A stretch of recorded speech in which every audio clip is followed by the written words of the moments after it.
जी बिस्मिल्लाहिर्रहमानिर्रहीम।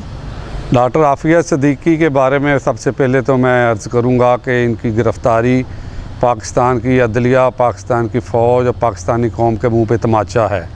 अदलिया को चाहिए कि उस वक्त के हुक्मरानों और फ़ौज से ये पूछे कि उन्होंने किस तनाज़ुर में इन्हें जो है ना डॉक्टर आफिया सिद्दीकी को अमेरिका के हवाले किया, जो एक बहुत ही शर्मनाक फ़ेल है। और जमात इस्लामी पाकिस्तान इसके लिए शुरू दिन से आवाज़ उठा रही है।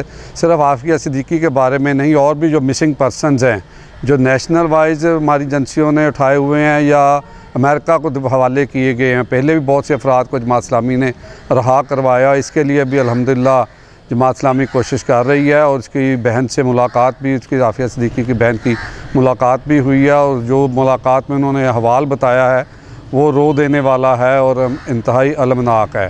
पाकिस्तानी कौम तक मेरा यही पैगाम है कि वो अपने ट्विटर पे, अपने फेसबुक पे और हर सोशल मीडिया पे इसको टॉप ट्रेंड बना दे कि आफिया सिद्दीकी को रहाई दिलवाई जाए।